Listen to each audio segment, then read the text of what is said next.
नमो भगवते वासुदेवाय नमो नमः।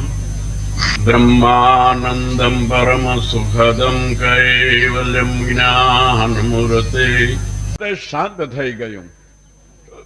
ત્યાર પછી ચાલવાને તૈયાર થયેલા શ્રી કૃષ્ણને બ્રહ્માસ્ત્રથી મુકાયેલા પોતાના પુત્ર તથો દ્રૌપદી સહિત કુંતાજી આ પ્રમાણે કહ્યું.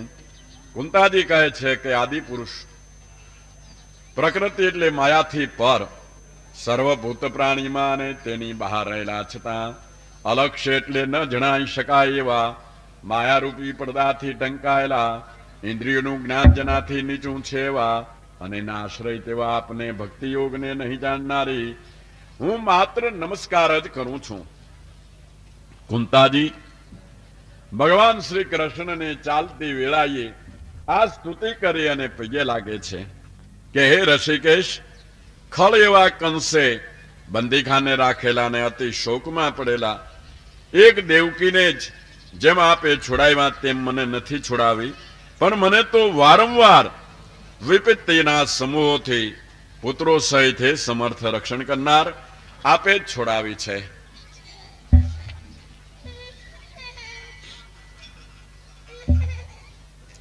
આપણે હું કાળરૂપ માનું છું, કારણ કે સર્વને નિયમમાં રાખનાર, આદિ અને અંત વગરના, સમર્થ તથા ચારે કોર સરખી રીતે વિચરનારા છો. ભૂત પ્રાણીમાં જે પરસ્પર ક્લેશ થાય છે તેમાં તો આપ એક નિમિત્ત જ છો. એ વિશ્વના આત્મા, પશુ આદિમાં, માણસોમાં, ઋષિઓમાં અને જળચરોમાં અજન્મા એવા આપનો જન્મ ને અકર્તા એવા આપનું કર્મ એ અતિ વિડંબન છે, એટલે આશ્ચર્યરૂપ છે. કેટલાક એમ કહે છે કે વસુદેવની સ્ત્રી દેવકીને વિશે પૂર્વજન્મમાં તેઓના માગવાથી અજન્મા એવા આપ આ જગતના કલ્યાણને માટે ને દેવતાઓના દ્વેષીઓનો વધ કરવાને માટે તમે પુત્રપણાને પામ્યા છો. વળી બીજા એમ પણ કહે છે કે ઘણા ભારથી પીડાતી આ પૃથ્વીનો ઉદ્ધાર કરવાને માટે આપે અવતારને ધારણ કર્યો છે.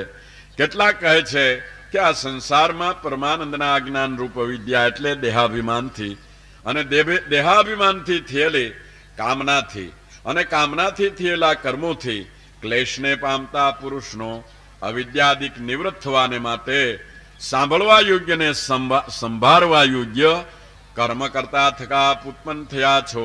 એટલે ધર્મનું સારી રીતે સ્થાપન કરવાને માટે આપનો અવતાર છે એમ પણ ઘણા કહે છે. પણ હું તો એમ માનું છું કે કેવળ અમારા ઉદ્ધારને માટે જ આપે આ દેહને ધારણ કરેલો છે. આપ મેલી દ્યો છો. જેમ ઇન્દ્રિયોનો ઈશ્વર જીવ જતો રહે ત્યારે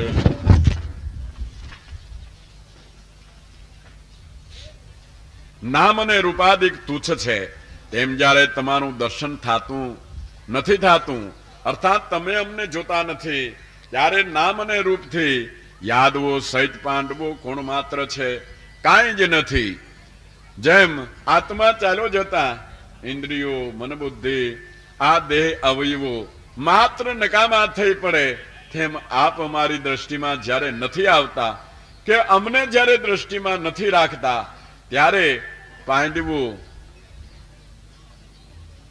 કે યાદવો કોણ માત્ર છે, તરતો તરત બધાય ગોખલા ખાલી ઉજળ. હે વિશ્વેશ, હે વિશ્વાત્મન, હે વિશ્વમૂર્તિ, પોતાના એવા પાંડવોને યાદવોને વિશે મારી આ સ્નેહરૂપી મજબૂત બેડી છે તેને છેદી નાખો. અને હે મધુવતી, બીજા કશામાં નહીં જનારી મારી ગતિ, ગંગા જેમ પાણીના પૂરને નહીં ગણતા સમુદ્રમાં પ્રીતિ કરે છે, તેમ કોઈ દિવસ ન મટે એવી આપને વિશે કાયમ મારી પ્રીતિ રહો.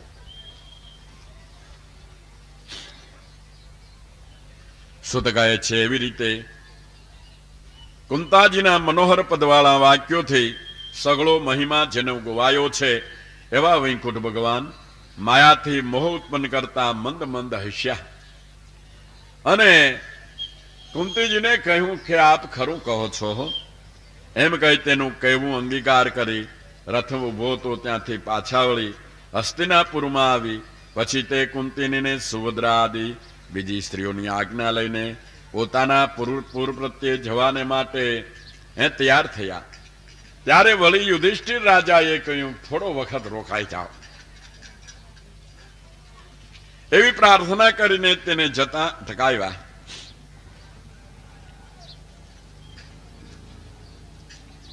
ઈશ્વરની ચેષ્ટા નહીં જાણનારા વ્યાસજી કે અને અદ્ભુત કર્મવાળા શ્રી કૃષ્ણે પણ ઇતિહાસોથી બોધ કર્યો તો પણ શોકથી વ્યાપ્ત એવા ધર્મના પુત્ર યુધિષ્ઠિર રાજા સમજ્યા નહીં. એ બ્રાહ્મણો, અવિવેક ભરેલા ચિત્તથી સ્નેહ અને મોહને વશ થઈ ગયેલા તે યુધિષ્ઠિરે સૂર્યદેવના વધનું ચિંતન કરતા કહ્યું કે અરે રે, દુરાત્મા એવો હું, તેના હૃદયને વિશે ઠસી ગયેલું અજ્ઞાન તો જુઓ. કૂતરાને શિયાળા આદિને ખાવાના ભોગોને માટે મેં અનંત અને અપાર મનુષ્યોની હિંસા કરી નાખી. રાજ્ય કેનું, પૃથ્વી કેની, વૈભવો કેના, અરે દેહ કેનો. એ પરિતાપ અને શિક્ષાનું વચન છે તેને મારા બોધને માટે કલ્પાતું નથી, પણ પ્રજાનું રક્ષણ કરનારા રાજાને માટે કલ્પાય છે. મેં જેના બાંધવો મારી નાખ્યા છે, એવી સ્ત્રીઓનો જે આ દોરોહ ઉત્પન્ન થયો છે, તેને ગ્રસ્તાશ્રમના કર્મથી હું મટાડવાને સમર્થ નથી.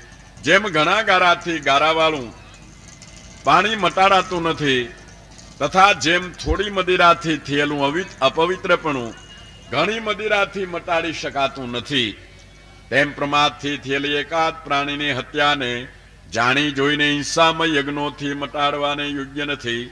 સુત કહે છે, રીતે પ્રજાના દ્રોહથી ભયને પામેલા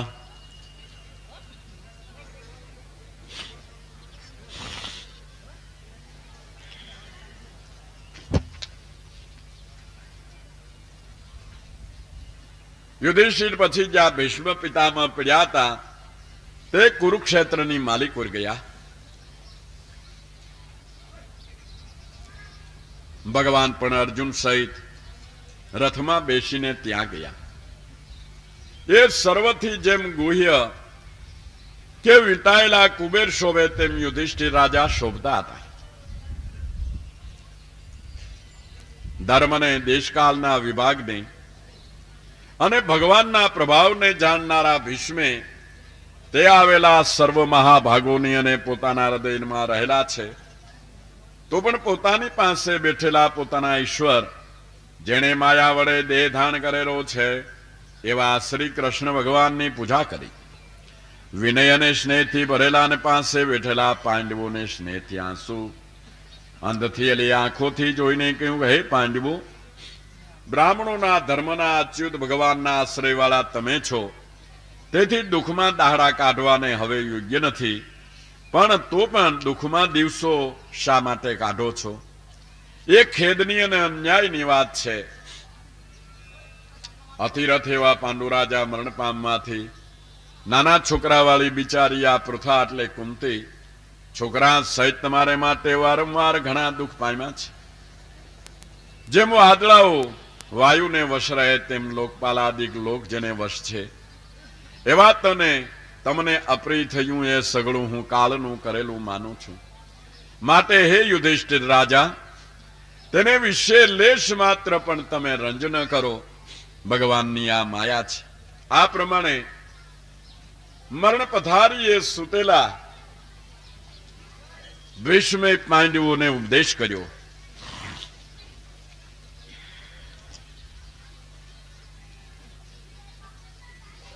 હે યુધિષ્ઠિર રાજા, ભાવવાળા ભક્તોને વિશે ભગવાનની કેવી દયા છે તે તો જુઓ, કે જે પ્રાણ ત્યાગ કરતો એવો હું, તેને સાક્ષાત શ્રી કૃષ્ણે દર્શન દીધું. જે ભગવાનને વિશે ભક્તિથી મનને સ્થાપીને અને જેના નામનું કીર્તન કરતો યોગી શરીરને ત્યાગ કરતો થકો કામ કર્મથી મુકાઈ જાય છે ને પ્રસન્નાસ્ય નિરાતા નેત્ર વડે જેનું મુખ કમળ શોભે છે. જે ધ્યાન કરવાના વિષયરૂપ છે તે દેવના દેવ ચતુર્ભુજ ભગવાન જ્યાં સુધી હું આ શરીર છોડી દઉં ત્યાં સુધી અહીંયા રહો તેમ ઈચ્છું છું. સુત કહે છે, હે રાજા યુધિષ્ઠિરે, દયા સહિત વાક્ય સાંભળી બાણશય્યામાં સૂતેલા ભીષ્મને સર્વે ઋષિઓના સાંભળતા વિવિધ પ્રકારના ધર્મ પૂછ્યા છે. અને ધર્મરાજાને વિવિધ પ્રકારના ધર્મોનું વર્ણન ભીષ્મ પિતાએ કહી બતાવેલું છે.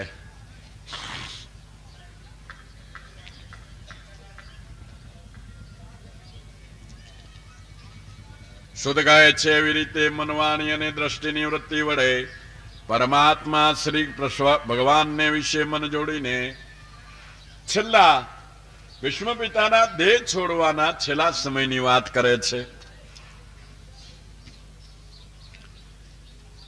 મનવાણી અને દ્રષ્ટિની વૃત્તિ વડે પરમાત્મા શ્રી કૃષ્ણ ભગવાનને વિશે મન જોડીને અંતરમાં જેનો શ્વાસ લય થયો છે એવા ભીષ્મ મરણ પામ્યા.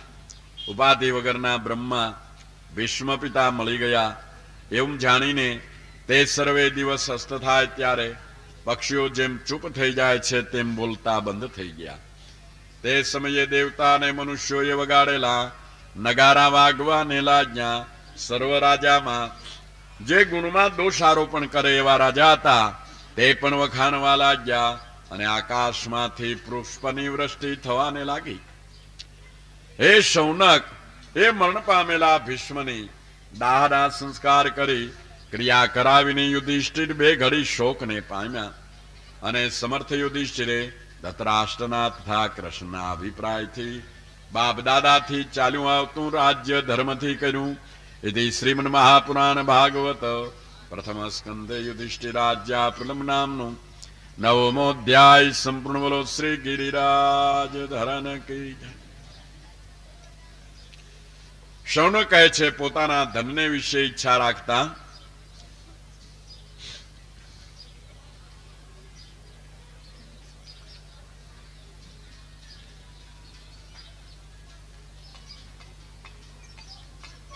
કારણથી હાથમાં હથિયાર લઈ મારવા તૈયાર થયેલા એવા શત્રુઓને મારીને વૈભવ જેને નથી ગમતો એવા અને ધર્મ પાળનારામાં શ્રેષ્ઠ એવા યુધિષ્ઠિર પોતાના ભાઈઓ સહિત કેમ રાજ્ય કર્યું અને ત્યાર પછી તેને શું કર્યું એ પણ અમને કહો કહે છે.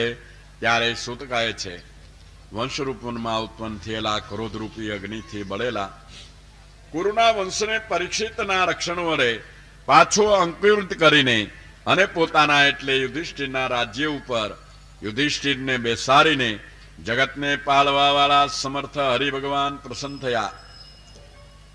ભીષ્મના કહેલા ભગવાનના કહેલા ધર્મને સાંભળીને પ્રવૃત્ત થયેલા પરમેશ્વરને આધીન જગત છે, સ્વતંત્ર નથી એવા વિશેષ જ્ઞાનથી હું કરતા છું એવો મોહ ટળી ગયો છે. અને ભગવાનના આશ્રયવાળા પોતાના ભાઈઓએ સેવાતા યુધિષ્ઠિરે ઇન્દ્રની પેઠે સમુદ્ર સુધી પૃથ્વીને ભોગવી કહે છે.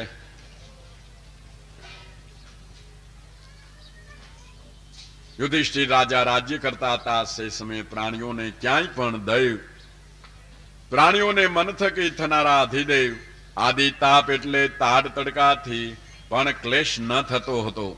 હરિભગવાન સગા સંબંધીઓનો શોક મટાડવા અને બેન સુભદ્રાને રાજી કરવા માટે કેટલાક માસ સુધી હસ્તિનાપુરની માલિકો રહ્યા.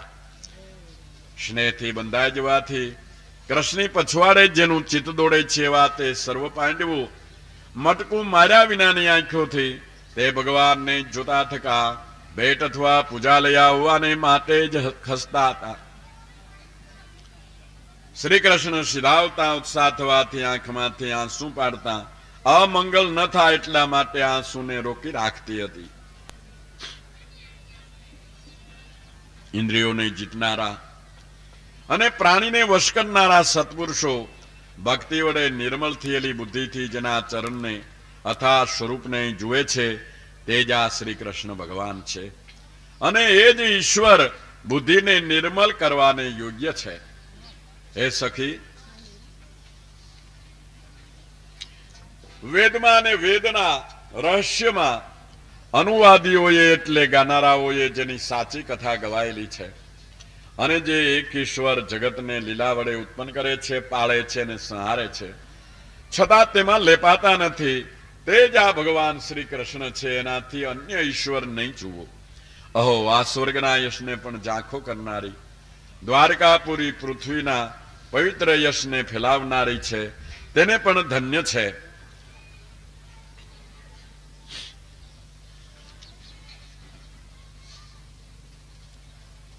ત્યાર પછી ભગવાન યુધિષ્ઠિરની રજા લઈ ત્યાંથી નીકળતા કુરુ, જાંગલ, પાંચાલ, યમુના નદીના કાંઠા ઉપરનો સુરસેન દેશ, બ્રહ્માવત્ર વર્ત, કુરુક્ષેત્ર, મત્સ્ય, સારસ્વત અને મરુદેશને ઓળંગીને તથા સોવીર અને આભીર દેશને ઓળંગીને શૌનક, થોડાક જેના ઘોડા થાકેલા છે એવા સમર્થ પ્રભુ પછી આવનારા અનર્થ દેશમાં પહોંચ્યા. જ્યાં જ્યાં ગયા તે દેશની પ્રજાએ તેને ભેટ આપેલી છે. જ્યારે પશ્ચિમ દિશામાં પહોંચ્યા ત્યારે સૂર્ય અસ્ત થયા અથવા સાંજ પડવાથી સાંજનું સંધ્યાવદન કર્યું તેટલામાં સૂર્ય પણ અસ્ત થયો. સુત કહે છે, શૌનક, તે ભગવાને પોતાના સમૃદ્ધિવાળા અનર્થ દેશમાં આવીને દેશના ખેદને મટાડતા હોય નહીં જાણે તેમ પંચજન્ય નામનો શંખ વગાડ્યો. ભગવાન પધાર્યા. તેના પ્રત્યક્ષ પ્રમાણ રૂપે શંખનાદને સાંભળતા સૌને નક્કી થયું કે ભગવાને આપણા દેશમાં આવીને વાસો કર્યો. શંખરાતા કમળના સમૂહ વાળો ભગવાનના હાથથી શોભાને પામેલો જગતના ભયને મટાડનારો શંખનો નાદ સાંભળીને સ્વામીના દર્શનમાં પ્રીતિવાળી સગળી પ્રજા સામી ગઈ અને સર્વે મળીને આરાધના કરતી કહે છે, હે નાદ, હે નાથ, બ્રહ્મા, સનકાદિક અને ઇન્દ્રાદિક દેવતાઓએ પૂજેલા આપના ચરણ કમલને અમે વંદન કરીએ છીએ. એ જગતને ઉપજાવનારા પ્રભુ, આપ મારું કલ્યાણ કરો, એ કલ્યાણ કરો. આ પ્રમાણે બીજી પણ રીતે પ્રજાએ ઉચ્ચેરેલી વાણીને સાંભળતા એવા ભક્તવત્સલ ભગવાન આદર સહિત નજર વડે સર્વની ઉપર અનુગ્રહ કરતા દ્વારકાની પાસે આવી પહોંચ્યા. કે જે દ્વારકા નાગ વડે જેમ ભોગવતીપુરીનું રક્ષણ થાય છે તેમ મધુ, ભોજ, દશાર, અરહ, કુકુર, અંધક અને વિષ્ણુકુલના પોતાના જેવા બળવાળા યાદવોથી રક્ષાયેલી છે. સગળા ઘરને બારણે દહીં, અક્ષત, ફળ અને શેરડીથી, પાણીના ભરેલા કુંભથી તેમજ બલિદાન આદિ ધૂપદીપથી શણગારેલી આ દ્વારકા શોભી રહેલી છે. સુંદર શણગારેલી હાથણી આગળ કરી સુંદર પુષ્પ આદિ મંગળ પદાર્થો જેના આત્મા છે એવા બ્રાહ્મણો સહિત શંખ તથા તુરી આદિના શબ્દથી અને મંત્રપાઠથી આદર આપતા રાજી થતા રથમાં બેસીને તેડી શામાં આવ્યા કે છે. નટ બંધીજનો નૃત્ય કરતા ભગવાનની સામે ઉત્તમ શ્લોક ભગવાનના અદ્ભુત ચરિત્રો ગાવાને લાગ્યા. તે સમયે ભગવાને પણ સામે આવેલા સર્વ બંધુ વર્ગને, ગામના લોકોને, કોઈને માથાથી નમીને, કોઈને વાણીથી નમીને, કોઈને સામસામા મળીને, કોઈને હાથ મેળવીને, કોઈને હસીને, કોઈને સામું જોઈને, જેમ જેને ઘટે તેમ આદર આપીને ભગવાન સૌને મળ્યા.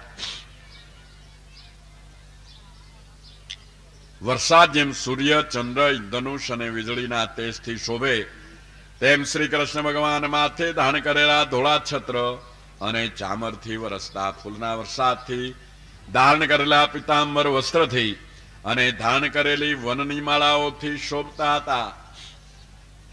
ત્યાર પછી કૃષ્ણ પોતાના પિતાના ઘરમાં બેઠા. પહેલા વહેલા ઘરમાં જઈ દેવકી આદિ 7 માતાઓને પગે લાગ્યા. ભગવાન પણ પગે લાગ્યા. વેદ ધર્મને સાબિત રાખવાને માટે મહાપુરુષો સર્વ વિધિ વિધાનને અનુસરે છે. જો મોટા પુરુષો તે વિધિ વિધાનને ન અનુસરે તો દેખાદેખી કરનારા જગત તો ક્યાંથી અનુસરે? તરત જ પડતું મૂકી દે એમ છે.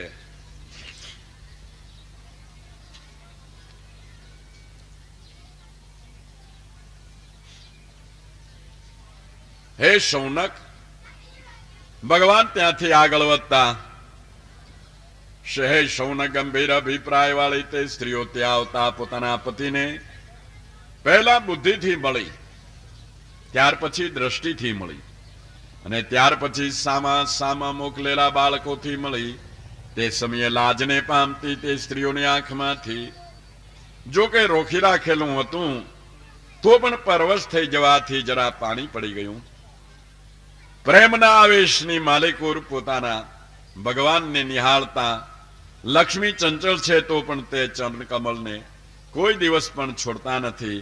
તો બીજી કોણ એવી હોય કે ચરણ કમલથી વિરામ પામે, કે હવે બસ હાવ એવું બુદ્ધિમાં આવે. સ્ત્રીઓના ગંભીર અભિપ્રાયને જાણનારા નિર્મલ હસવાથી ને સુંદર લાસ્ય જોવાથી અણાયેલા શ્રી મહાદેવે પણ મોહ પામીને શરમાઈ જઈ પિનાક ધનુષ્યને નાખી દીધું. તે ઉત્તમ સ્ત્રીઓ હાવભાવથી જે ભગવાનને મનને ક્ષોભ મારવાને માટે સમર્થ ન હતી, તે ભગવાન વ્યાપક અને અસંગ છે. તો પણ તેને પોતાના સરખાપણાથી આ લોક સંગવાળા એટલે મનુષ્ય છે એમ જાણે છે. કેમ કે તત્વને જાણતો નથી.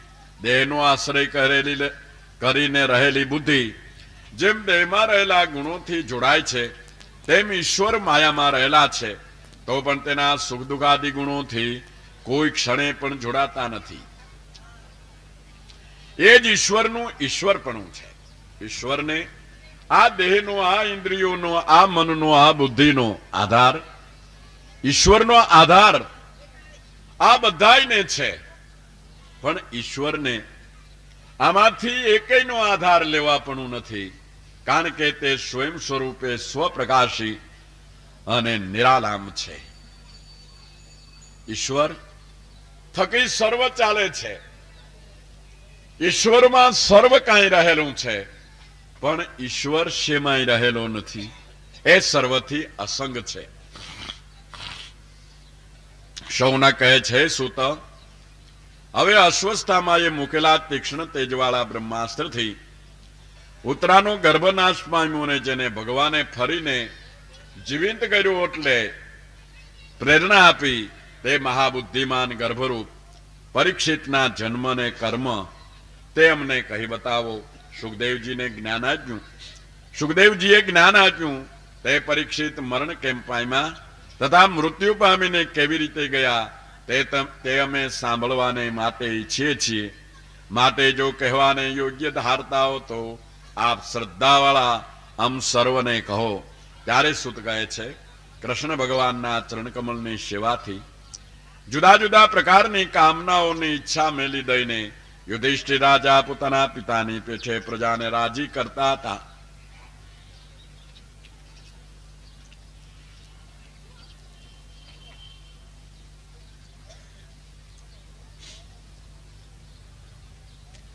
હે શૌનક, ગર્ભમાં રહેલા અને બ્રહ્માસ્ત્રના તાપથી બળતા વીર પુરુષે નિર્મલ સ્વરૂપ વાળા, ચળકતા સોનાનો મુગુટ પહેરેલા, સુંદર રૂપવાળા, ચોખ્ખા સોનાના કુંડળવાળા, અતિરાતા નેત્રવાળા, પોતાની ચારે કોર હાથમાં ગદા લઈને ફરતા અને સૂર્ય જેમ ઝાકળને ટાળી નાખે તેમ પોતાની ગદાથી બ્રહ્માસ્ત્રના તેજને ટાળી નાખતા એવા અંગૂઠા જેવડા કોઈ પુરુષને જોઈને આ કોણ હશે એવો તર્ક કર્યો.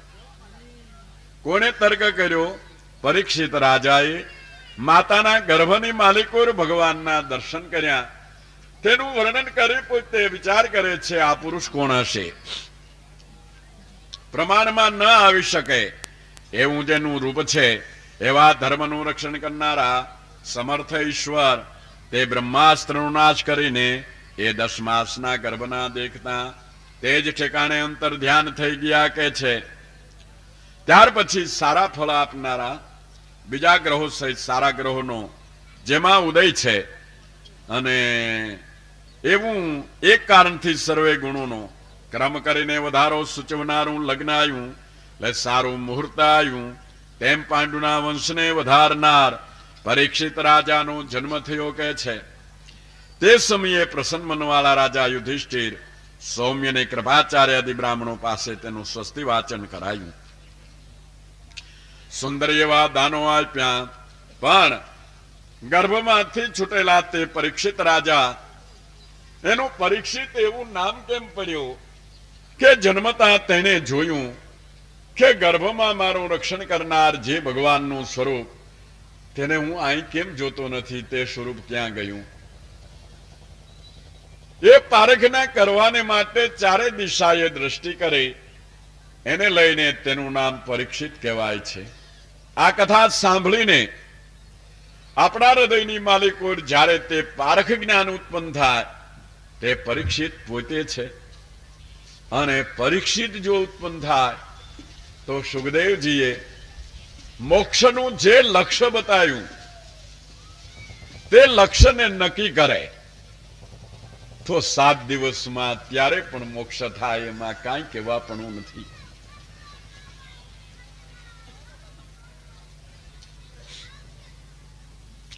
યુધિષ્ઠિર રાજાએ બ્રાહ્મણોને બોલાવી સર્વ જન્મ સંસ્કાર કરાવ્યા. બ્રાહ્મણોએ બાળકના જન્મગ્રહો જોઈ અને કહ્યું કે આ સાક્ષાત મનુના પુત્ર ઇક્ષ્વાકુના જેવા થશે. દશરથ રાજાના પુત્ર રામચંદ્રના સરખો બ્રાહ્મણનું હિત કરનાર અને સત્ય પ્રતિજ્ઞા વાળો થશે. કુશીનર દેશના અધિપતિ શિબી રાજાના જેવો દાતા થશે.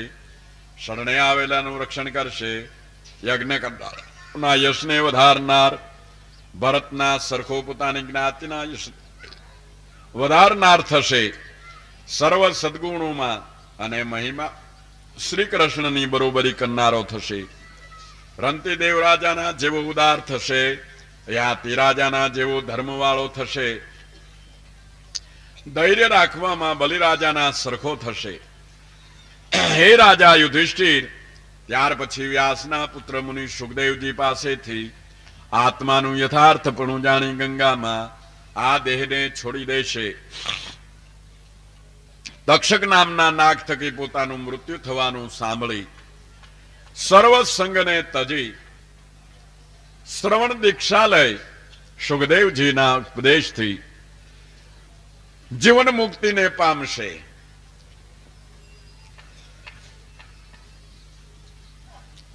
સર્વ સામગ્રીઓથી પરિપૂર્ણ થશે.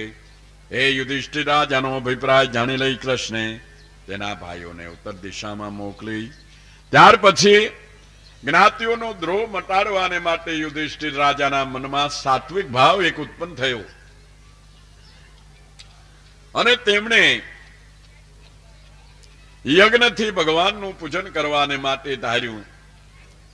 ભગવાન યુધિષ્ઠિર રાજાનો અભિપ્રાય જાણી ગયા અને તે તાત્કાલિક તેને માટે પ્રબંધ કર્યો. તેના ભાઈઓને એટલે પાંડવોને ઉત્તર દિશામાં મોકલ્યા.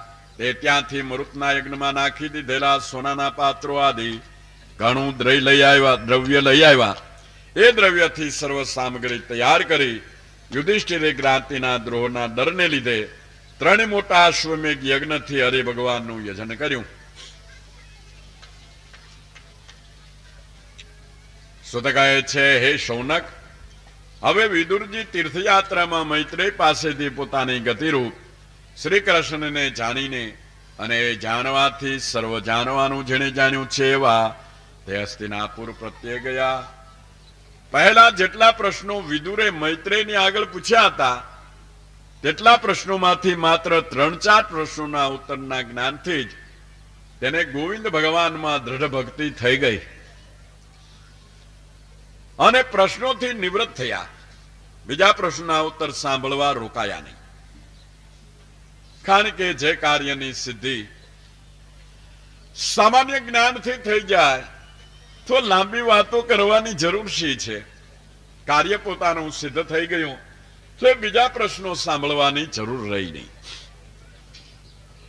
હે શૌનક, પોતાના બંધુ વિદુરજીને આવેલા જોઈને ભાઈઓ સહિત ધર્મરાજા ધૃતરાષ્ટ્રનો પુત્ર યુયુત્સુ, સંજય, કૃપાચાર્ય, કુંતી, ગાંધારી, દ્રૌપદી, સુભદ્રા, ઉત્તરા, દ્રોણાચાર્યની સ્ત્રી કૃપી, બીજી પાંડુ રાજાની જ્ઞાતિ અને તેની સ્ત્રીઓ તથા બીજી કેટલીક દીકરાઓ સહી સ્ત્રીઓ સગળા પ્રાણ આવીને જેમ હાથ પગ આદિ શરીરના અવયવ ઉભા થાય તેમ હર્ષથી ઉભા થયા. જેને જેમ ઘટે તેમ મળવું, પગે લાગવું એ આદિથી મળીને વિરહથી થયેલી ઉત્કંઠાથી પરવશ થયેલા તેઓ પ્રેમથી આંસુ પાડવાને લાગ્યા. ત્યાર પછી વિદુરજી જમીને સારા આસન ઉપર બેઠા.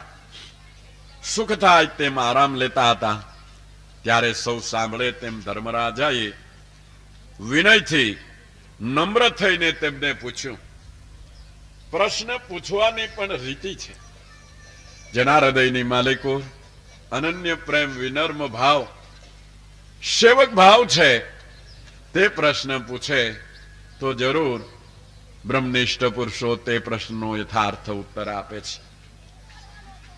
યુધિષ્ઠિર કહે છે, હે વિદુરજી, આપના પક્ષપાતની છાયાથી વધેલા આમ સર્વને આપ સંભાળો છો કે નહીં? કેમ કે ઝેર અને અગ્નિ આદિની આવી પડેલી વિપત્તિઓના સમૂહમાંથી આપે જ અમારી માતા સહિત તમને મુકાવ્યા છે. આપે યાત્રા કરતા દેહનું પોષણ કઈ રીતે કર્યું? પૃથ્વીમાં ક્યાં ક્યાં મુખ્ય ક્ષેત્રોને તીર્થો તમે કર્યા? હે વિદુરજી, તમારા સરખા ભગવાનના ભક્તો પોતે પવિત્ર છે, તેથી પોતાના અંતરમાં રહેલા પરમાત્માથી તીર્થોને પણ પવિત્ર કરે છે. ભગવાનના ભક્તોથી જ આ સર્વે તીર્થો પવિત્ર બને છે. આખું જગત તીર્થોની માલિકો પોતાના પાપ ધોઈ આવે છે. તીર્થોને ક્યાં ધોવા? જો તેને ક્યાંય નાખવાનો માર્ગ ન હોય તો તીર્થો બધા પાપથી ડટાઈ જાય, મહિમા રીએ નહીં. પણ એક સંત આવીને એની માલિકો એક પગનો અંગૂઠો બોલે કે તરત જ સર્વ પાપથી તે તીર્થ મુક્ત બની જાય છે. માટે હે વિદુરજી, આપે ક્યાં ક્યાં તીર્થોની માલિકો વાસો કર્યો? ધર્મરાજા યુધિષ્ઠિર એવી રીતે પૂછવાથી એક યદુકુળના ક્ષય વિના બાકી બધું જેમ થયું હતું તેમ ક્રમે કરીને કહી દેખાડું. દેવયુગથી આવી પડેલું કાંઈ પણ અપ્રિય માણસથી દુઃખે પણ સહન થઈ શકતું નથી. એટલા માટે અને પોતે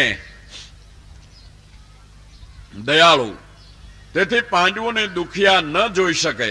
એટલા માટે તે વિદુરે યદુકુળનો નાશ થવાની વાત કહીથી નહીં. ત્યાર પછી પોતાના મોટા ભાઈ ધૃતરાષ્ટ્રને આવો કલ્યાણ કરનારા તત્વનો બોધ કરતા અને સર્વેને પ્રીતિ ઉપજાવતા તે વિદુર કેટલોક સમય દેવતાના જેટલા માનથી ત્યાં મુખમાં સુખમાં રહ્યા કે છે.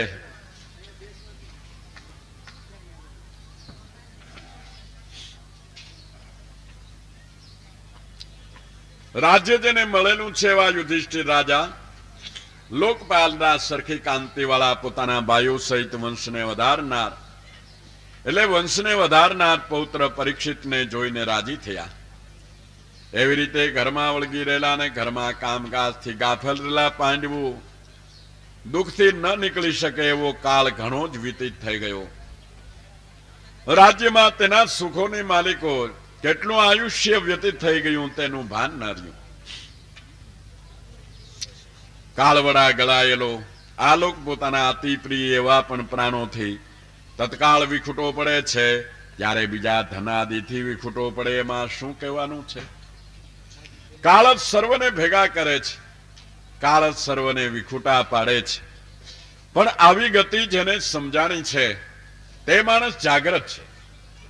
તે પોતાનું હિત કરવાને માટે જાણે જગમાં જીતી બેઠો ત્યાં ઉંદર પડી ગયા છે કાપમાં. સગા કુટુંબમાં કાંઈ ન સૂજ્યું, બંધન છૂટ્યા મા બાપના. પોરાઠે જાપ જપો જુગતી જાણો આ જાપમાં. સ્નેહને જો સાંકળો તો અલખ બોલે છે આપમાં. કાળ તો કાળનું કામ કરે જ જાય છે, એ ઉભો રહેવાનો નથી. પણ એ ગતિ ભલે થતી, પણ આપણે વચ્ચે શું કરી લેવું કે જેને માટેથી આપણે મનુષ્ય અવતાર મળ્યો છે, તેનું શ્રેય ભક્તિ છે. કોઈ મહાપુરુષોને શરણે પહોંચી તેમની કૃપાથી, સેવાથી, સત્સંગથી ભક્તિને ગ્રહણ કરો અને ભક્તિની માલિકો આઠો પોર રહો. કાળ ભલે તેનું કામ કર્યા કરતો, તેની સાથે તેને કશી લેવા દેવા રહેતી નથી.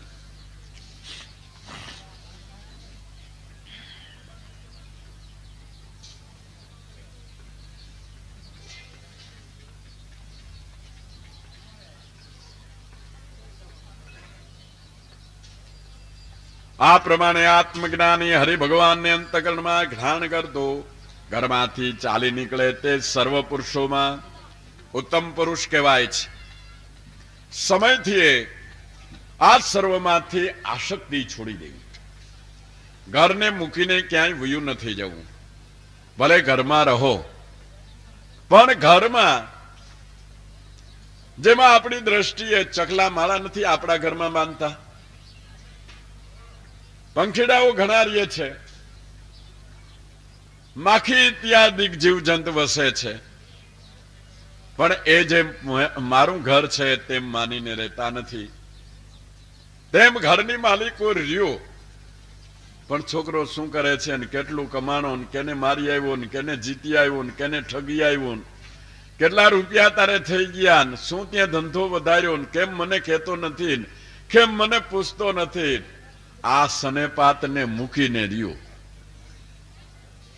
ભગવાન દયાળુ છે, દયા કરીને તમને પુત્ર દ્વારા આ સંસારના બંધનોમાંથી છોડાવે છે. તો કેટલાક માતા પિતા કાલા થઈને રડવા માંડે છે, હવે અમને તો પૂછતાય નથી, બહુ ડાયા થઈ ગયા, હવે અમે તો હાવ કાઢી નાખેલી નાથવાળા, રોવા માંડે, અમને પૂછતાય નથી. અરે પણ તમને પૂછીને શું હતું? ભગવાને દયા કરી છે એમ જાણો. પૂછે તો તમે જવાબદાર બનો છો. જવાબદારીમાંથી ભગવાને તમને મુક્ત કર્યા છે, તો એમ જાણીને તેનાથી અસંગી રહો. ઘરમાં ફક્ત રહેવા અને પેટ ભરવા, એક ટાઈમ પેટ ભરવા પૂરતો સ્વાર્થ રાખો. એટલે આસક્તિને છોડી દો, ઘરને છોડવાની જરૂર નથી. ઘર છોડી દેશો ને આસક્તિ રહેશે તો ઓનાથી એ ભૂંડાય છે પાછી.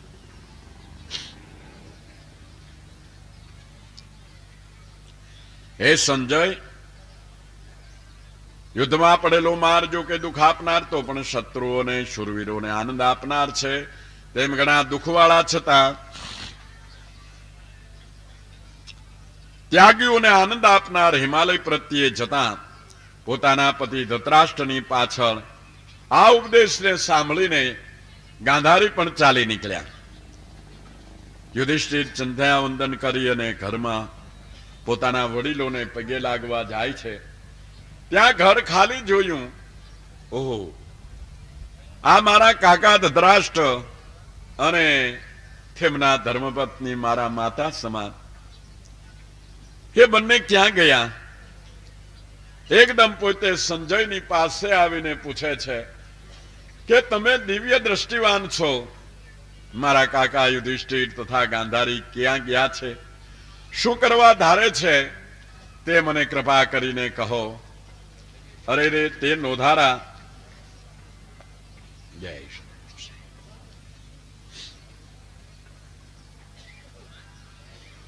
ત્યારે સંજય કહે છે, એ કુલને આનંદ આપનારા તમારા કાકા ધૃતરાષ્ટ્ર તથા વિદુરના અને ગાંધારીના ઠરાવને હું જાણતો નથી. એ મહાબાહુ, એ મહાત્માઓએ તો મને પણ છેતર્યો છે. આવી રીતે કેટલો કાળ શોક કર્યો. પછી તુંબરુ ઋષિ તથા ભગવાન નારદ મુનિ ત્યાં આવ્યા. તેને ઉભા થઈ માન આપી પગે લાગીને જાણે પ્રાર્થના કરતા હોય તેવી રીતે પોતાના ભાઈઓ સહિત આ પ્રમાણે બોલ્યા. યુધિષ્ઠિર કહે છે, ભગવાન નારદ મુનિ, મારા કાકા ધૃતરાષ્ટ્રને વિદુર તથા હણાઈ ગયેલા પુત્રોના શોકથી પીડા પામતા દુખિયા માતા ગાંધારી અહીંથી ક્યાં જતા રહ્યા છે તેના ઠેકાણાની મને ખબર નથી. માટે નાવિક એટલે ખલાસી જેમ સમુદ્રનો પાર દેખાડે તેમ શોકરૂપ સમુદ્રનો પાર દેખાડનારા આપ જ મને કહો. ત્યાર પછી મુનિમાં શ્રેષ્ઠ ભગવાન નારદજી બોલ્યા કે હે યુધિષ્ઠિર, આખું જગત ઈશ્વરને આધીન છે, માટે કોઈનો શોક કરવો ઉચિત નથી. જેમ જગતમાં રમવાના પદાર્થોનું ભેળું થવું અને જુદું પડવું એ રમત રમનારની ઈચ્છા ઉપર આધાર રાખે છે. એ તો જડ છે. સાંઢિયાને ભેગા કરવા હોય તો છોકરા ઉપાડીને ભેગા કરે, સાંધિયાને બળદને ભેગા કરવા હોય તો ઉપાડીને ભેગા કરે, વળી વિખુટા પાડીને એને ઠેકાણે મૂકી આવે. એમ જગતમાં ઈશ્વર એક જ.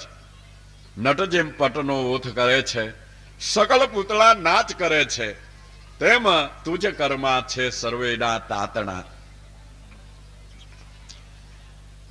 રમવાના પદાર્થોનું ભેળું થવું ને જુદું પડવું એ રમત રમનારની ઈચ્છા ઉપર આધાર રાખે છે. તેમ મનુષ્યને પણ ભેળું થવું ને જુદું પડવું એ ઈશ્વર ઉપર આધાર રાખે છે. તમારા કાકા ધૃતરાષ્ટ્ર પોતાના ભાઈ વિદુર સહિત પોતાના સ્ત્રી ગાંધારી સહિત હિમાલય પહાડના દક્ષિણ ભાગમાં ઋષિઓનો આશ્રમ છે ત્યાં ગયા છે. જે આશ્રમમાં સપ્ત ઋષિને રાજી કરવા માટે જુદા જુદા 7 પ્રવાહથી ગંગાજી વહી રહ્યા છે અને સપ્ત સ્ત્રોત એમ કહેવાય છે. તે આશ્રમમાં સુવર્ણ નામના તીર્થમાં નાહીને વિધિ પ્રમાણે અગ્નિને હોમીને શાંત જેનું મન છે એવા અને પુત્ર પામવા વગેરેની જેની ઈચ્છા જતી રહી છે એવા પાણીનો આહાર કરતા ત્યાં રહ્યા છે. પ્રથમ તો તેણે આસનને જીત્યું છે, એક મોટી વાત છે. 3 કલાક એક આસને બેસવું એ મનને જીતવાનો પેલો મોટામાં મોટો ઉપાય છે. કારણ કે આસન મન નથી રહેવા દેતું. કારણ કે મનની ફોજદારી, મનની જોર હુકમી એવી છે કે પલક ઉઠાવે પલક બેઠાવે પલહી ચલાવે ભારી. એસે મન કો જે વશ કરી રાખે સોઈ સંત બલિહારી. 3 કલાક એક આસને બેસનારને એની મેળાએ પ્રાણ નિયમમાં આવે છે, પ્રાણને જીતી શકે છે તેવો મહાપુરુષોનો અભિપ્રાય છે. એટલે જેને આસનને જીત્યું છે, આસનને જીત્યા પછી જેને શ્વાસને જીત્યો છે, ઇન્દ્રિયો અને મન જેને વશ કરેલા છે, હરિ ભગવાન મળશે એવી ધારણાથી જેનો સત્વ રજસ અને તમોગુણ રૂપ મેલ ધોવાઈ ગયો છે એવા બ્રહ્માંડના આકાશમાં ઘણા આકાશની પેઠે દેહના અભિમાની આત્માને સ્થૂળ દેહ આદિથી જુદો કરી વિશેષ જ્ઞાનમય એવા જીવાત્મામાં લય કરીને, એટલે હું દેહનો અભિમાની અહંકાર નહીં પણ જીવ છું એમ જાણીને અને જીવાત્માને જીવાત્માપણાના અંશથી જુદો કરી ક્ષેત્રજ્ઞ એટલે દ્રષ્ટા સાક્ષીપણે રહેલા એક કરીને, એટલે હું જીવ નહીં પણ દ્રષ્ટા છું એમ જાણીને અને દ્રષ્ટા આત્માને દ્રષ્ટાપણાના અંશથી જુદો પાડીને આધાર ઉપર બ્રહ્મને વિશે કરીને, એટલે હું આત્મા નહીં પણ પરબ્રહ્મ રૂપ છું એમ જાણીને માયાના ગુણની વાસના જેની નાશ થઈ છે, ઇન્દ્રિયોને અંતકરણ જેને વશ કરેલા છે, તેથી જેનો આહાર અથવા ઇન્દ્રિયોના વિષયનું ગ્રહણ કરવા પણ મટી ગયું છે. નિરાકાર ત્વયા વૃત્યા બ્રહ્માકાર ત્વયા પુનઃ પણ વૃત્તિ વિસ્મરણ સમ્યક સમાધિર જ્ઞાન સંજ્ઞક. હે ભાઈઓ, તમારે સાક્ષાત પરબ્રહ્મ સ્વરૂપને પામવું હોય તો વૃત્તિને નિરાકાર બનાવો એમ કહ્યું. તો તમે કહેશો કે વૃત્તિ તો નિરાકાર છે જ, પણ જે વૃત્તિ આકારને ઈચ્છે છે એ આકારમાંથી વૃત્તિને પાછી વાળી તમારામાં રહેલા શુદ્ધ સ્વરૂપી ચૈતન પદ એની માલિકો વૃત્તિને એકાકાર કરો. તેનું નામ નિરાકાર ત્વયા વૃત્યા. એ બ્રહ્માકાર ત્વયા પુનઃ. જે વૃત્તિ નિરાકાર બને છે એ વૃત્તિ બ્રહ્માકાર બની શકે છે. અને છેલ્લે એ વૃત્તિનો લય સ્વરૂપની માલિકો થઈ જાય છે. નિરાકાર ત્વયા વૃત્યા બ્રહ્માકાર ત્વયા પુનઃ વૃત્તિ વિસ્મરણ સમ્યક સમાધિર જ્ઞાન સંજ્ઞક. સમાધિ કહે છે. આપણા 4 વેદના 4 મહાવાક્યો છે. એની માલિકો યજુર્વેદ અહમ બ્રહ્માસ્મિ કહે છે. આખા વેદનો સરવાળો, તત્વ, તાત્પર્ય એ અહમ બ્રહ્માસ્મિ. પણ તેની અંદર પણ અહમ નામની વૃત્તિ રહેલી છે. જ્યારે અહમ નામની વૃત્તિનો લય થઈ જાય ત્યારે બ્રહ્માસ્મિ કેવા પણ રહેતું નથી. એનું નામ વૃત્તિ વિસ્મરણ સમ્યક સમાધિ જ્ઞાન સંજ્ઞક. પણ ભાઈઓ, આ સિદ્ધિ અજંપા ધ્યાન રૂપી સાધનથી થઈ શકે છે. નકરી વાતોથી નહીં, તર્ક વિતર્કથી નહીં. જેને સમર્થ સંત સદગુરુ મળ્યા, અહમની ઓળખાણ સોહમ રૂપે કરાવી અને બ્રહ્માસ્મિની ઓળખાણ ઓહમ રૂપે ઘટમાં કરાવી, તે વૃત્તિનું વિસ્મરણ થાય છે ને તે બ્રહ્માકાર બની શકે છે. બાકી તો વાતનો કોઈ પાર નથી. વાતણિયું છે 20,000, એમાંથી આ હકડી હાથ કરો, આ એક જ વાત સમજી લ્યો તો જોખો મટી જાય જીવતણો, અને તન ઉગરી જાય તમારો ફેરો સફળ થઈ જાય.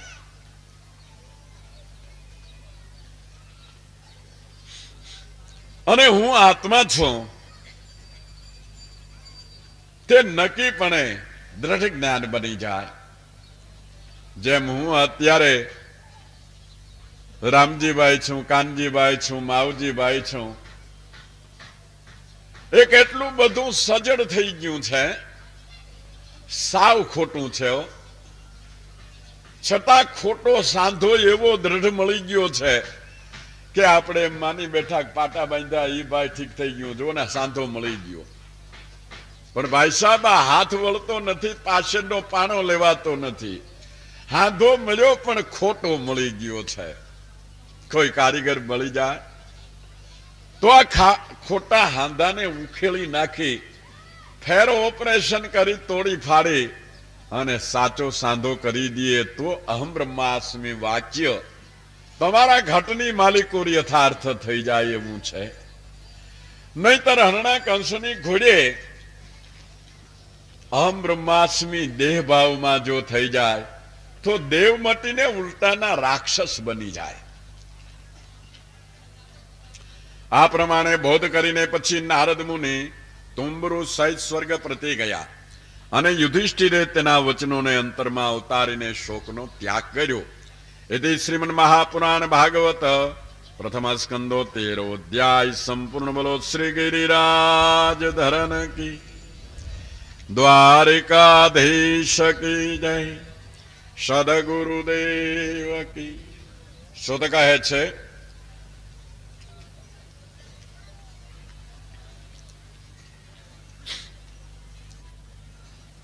પુણ્યરૂપ જેની કીર્તિ છે એવા કૃષ્ણ ભગવાનના ચેષ્ટિતને જાણવાની ઈચ્છાથી અને સંબંધીઓના દર્શન કરવાની ઈચ્છાથી અર્જુનને દ્વારિકા મોકલેલા. તેને ઘણા માસ વીતી ગયા. તેથી મહેમાન ગતિ 1-2 દિનની નહીં હો, 1-2 મહિનાની સ્વાભાવિક. 2-3 મહિના રહીએ ત્યાં સુધી તો અત્યારે આપણે 2-3 કલાક રહી એવું. અત્યારે તે મહેમાન ગતિ આપણી મહિનાને ઠેકાણે કલાક ઉપર આવી ગઈ છે. મહેમાન 3 કલાક રોકાય તો ઘરધણી વિચાર કરે કે આ જમીન જવાના હશે કે એમનેમ જવાના હશે. 10 તો થઈ ગયા, હવે દાળ ભાતમાં એના મુઠ્ઠી મુઠ્ઠી નાખશું, કેમ કરશું? કેટલાક તો પોલીસથી પૂછી પણ જુએ કે કેમ બધા આનંદમાં ને ઘેરે. પછી આની ખોર તો સેજે સેજે ચડી આવ્યા કે કઈ કામ પ્રસંગ, અને શું આપનો હાચીને આપનો પ્રોગ્રામ શું છે, એટલે ક્યારે જવાનો છો એમ. એટલે ઓલો કહી દે કે ભાઈ જમીન બપોર પછી જવાના. સાંભળ્યું ને ભાઈ, જમીન જવાના છે. આ કલાકોની અને કલાકોમાં પણ કંટાળાની સાથે જેને દેખે મારા નેણલા ઠરેક બાયું કોઈ એડા એડા સાથ મળે, જેને દેખતા જેના હૃદયની માલિકો આનંદનો અવધિ આવી જાય, આંખો હશે, તેનું નામ મિલન કહેવાય, તેનું નામ મહેમાન ગતિ. 6 મહિના થઈ ગયા ભગવાન ને મળવા ગયેલા અર્જુન હજી આવતા નથી. તે શું હશે, કેમ હશે, ત્યાં બધા કુશળ હશે કે કેમ? યુધિષ્ઠિર અહીંયા તર્ક વિતર્ક કરવાને લાગ્યા.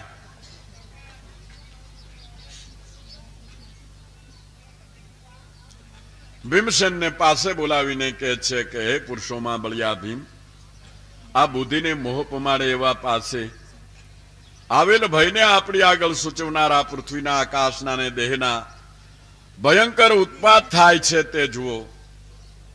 એ ઘણો જ અપસુખનો દેખાય છે, ભયંકરતાઓ ભાસે છે, મારું અંગ ફરકે છે, મને લાગે છે કે કાંઈક અભિક્ષ બન્યું હોય. દિશાઓ ઝાંખી થઈ ગઈ છે, સૂર્યને ફરતા તેજના કુંડાળા થાય છે, પૂર્વતો સહિત પૃથ્વી કંપે છે, વરસાદ વિના કડાકા સહિત વીજળીઓ પડે છે. આ બધા ભયંકર નિશાનીઓ સૂચવાય છે. નદીઓ, ગુનાઓ, તળાવો, મનુષ્યોના મન સઘળા ક્ષોભ પામે છે.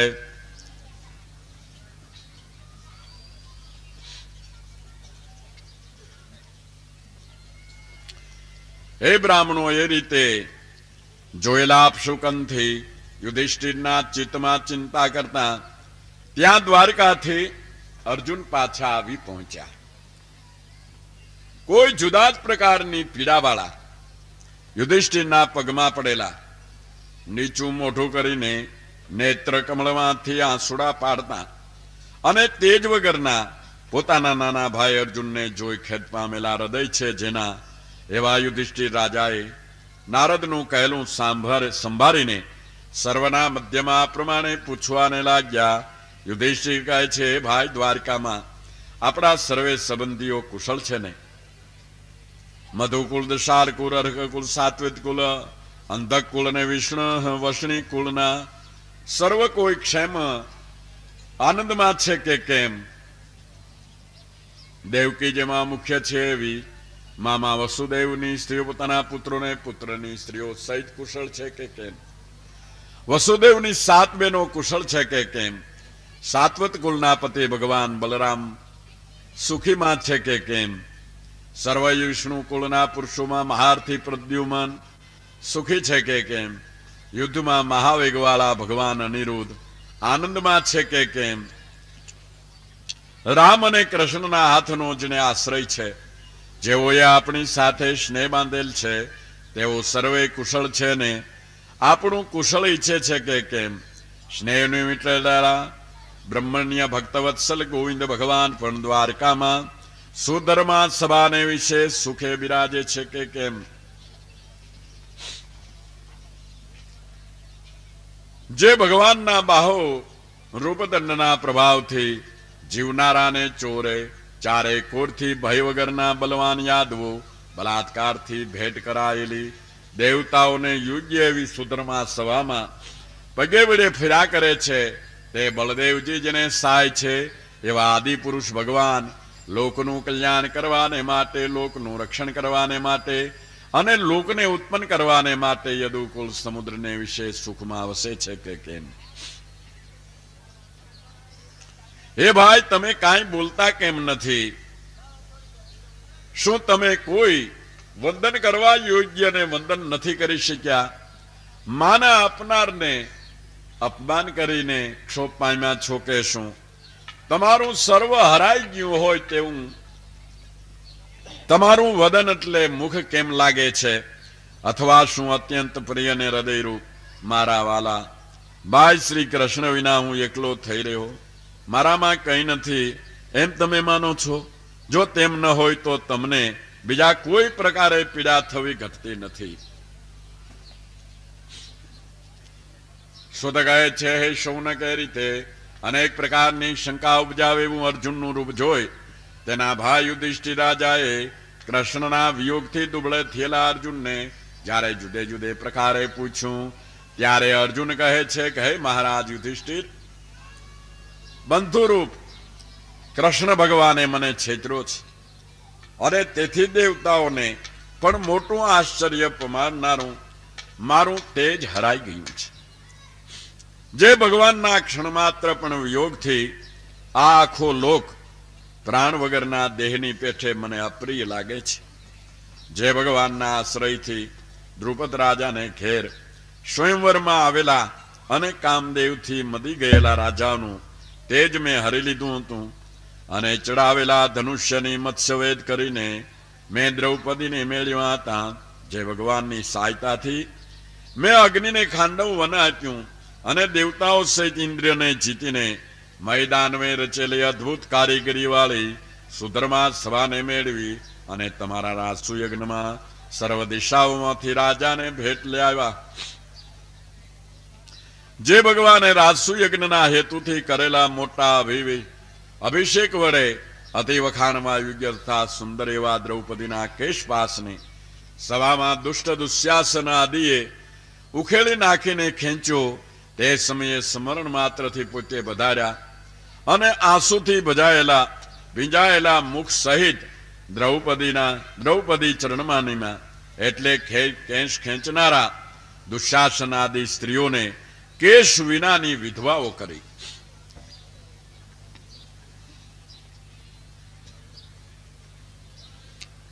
જે ભગવાનની સહાયતાથી હું ભીષ્મ પિતામહ આદિ મોટા મગરમચ્છો હોવાથી ન તરી શકાય ને પાર ન પામી શકાય એવા કુરુની સેનારૂપ સમુદ્રને રથ વડે એકલો જ ઉતરી જઈને ગાયોનું ધન શત્રુઓ લઈ જતા હતા તે પાછું વાળી આવ્યું. જે ભગવાને મને પોતાની ભુજાઓમાં રાખ્યો તેથી મને દ્રોણ, ભીષ્મ, કર્ણ, અશ્વસ્થામાં, સુશર્મા, શલ્ય, જયદ્રથ ને બાહેલાકી આદિ નાખેલાને ખાલી ન જાય એવા અસ્ત્રો, પ્રહલાદને અસુરના અસ્ત્રો પરાભવ કરી ન શક્યા તેમ બાદ કરી શકતા ન હતા. તે ભગવાને ખરેખર મને છેતર્યો છે. હે યુધિષ્ઠિર રાજા, ગંભીર, સુંદર અને હાસ્યપૂર્વક એવા ભગવાનના મશ્કરીના વાક્યો તથા પ્રસંગે પ્રસંગે હે પાર્થ, હે અર્જુન, હે સખા, હે કુરુનંદન ઇત્યાદિ મધુર અને મનોહર વચનો હું જ્યારે મારા સ્મરણમાં લ્યાવું છું ત્યારે તે મારા મનને અતિ મથી નાખે છે, વ્યગ્ર કરી દે છે. હે યુધિષ્ઠિર, તે પ્રિય સખા કૃષ્ણથી હું રહિત થઈ ગયો છું, તેથી મારું હૃદય પણ શૂન્ય થઈ ગયું છે. હે રાજા, હું શ્રી કૃષ્ણની 16,000 સ્ત્રીઓની રક્ષા કરતો આવતો હતો. તેમાં તુષ્ટ ગુવાળિયાઓએ માર્ગમાં બલ વગરની સ્ત્રીની પેઠે મારો પરાજય કર્યો છે અને હાલ મારું ધનુષ્ય પણ તે જ છે, બાણ, રથ તથા ઘોડા પણ તે જ છે તથા હું રથી એટલે રથમાં બેસવા વાળો પણ તે જ છું કે જેને રાજાઓ નમે છે. પરંતુ જેમ રાખમાં હુમેલું દ્રવ્ય માયાવી પાસેથી મળેલી વસ્તુ અને ખારી ભૂમિમાં વાવેલું બીજ ફળદાયક થતું નથી, તેમ ઉપર કહેલું સર્વ શ્રી કૃષ્ણના વિયોગથી પોતાનું કામ કરવા સમર્થ નથી. કારણ કે આ ઘટની માલિકોરથી ભગવાન શ્રી કૃષ્ણનું તેજ જતું રહે. મહાન બુદ્ધિશાળી વિજ્ઞાની હોય પણ પછી એ બુદ્ધિ કાયમ આવે છે.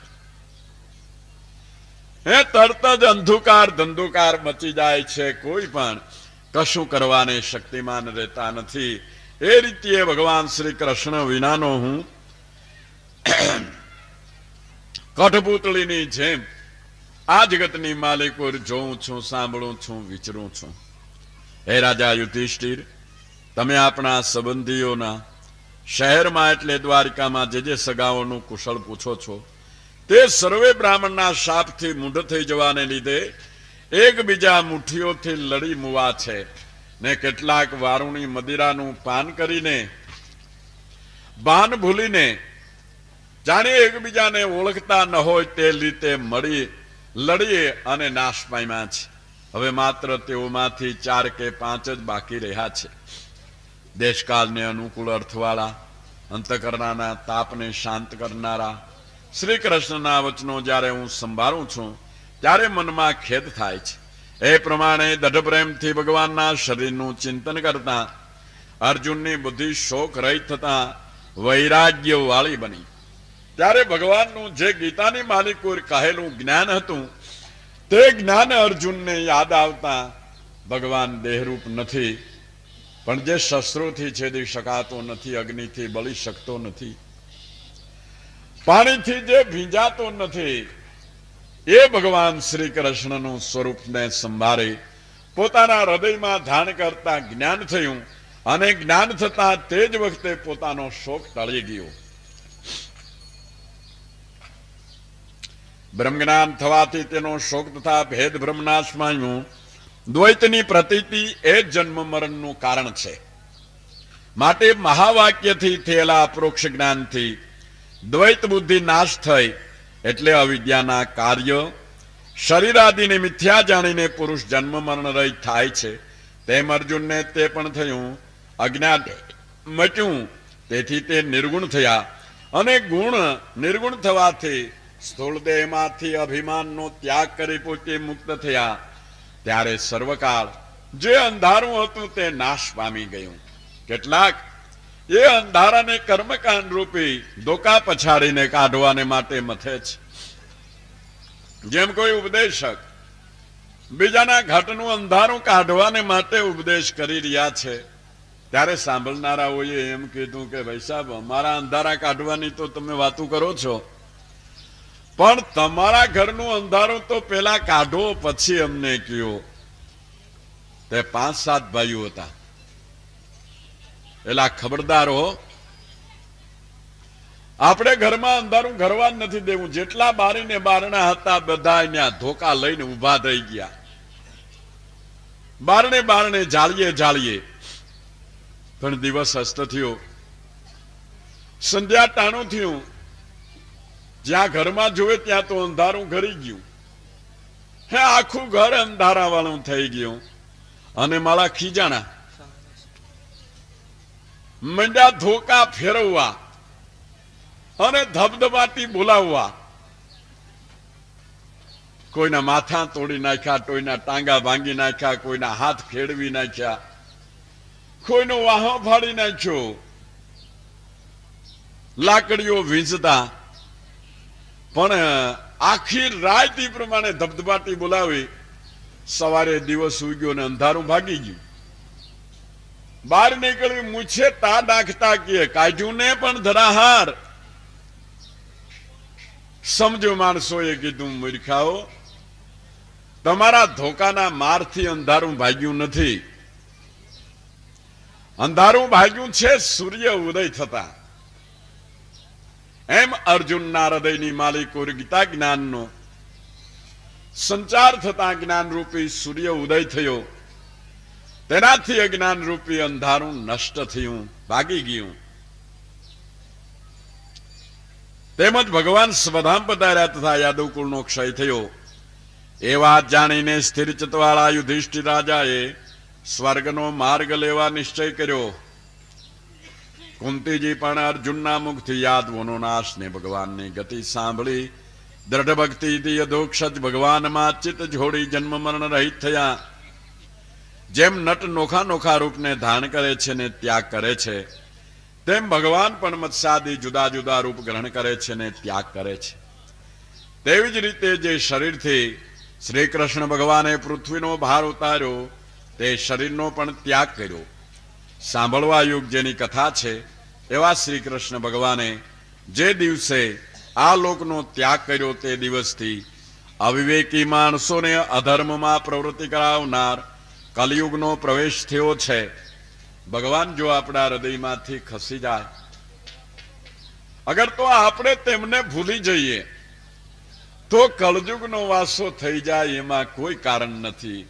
આ થઈ ગયેલી વાતો નથી, અત્યારે બની રહેલી વાતો જ કઈ છે. આપણે આપણા હૃદયની માલિકો ભગવાનનો ફેરો પાકો હોય, ભગવાન નામ સ્મરણ ચાલુ હોય તો ગજુ નથી કે કળજુગ એમાં પ્રવેશી શકે.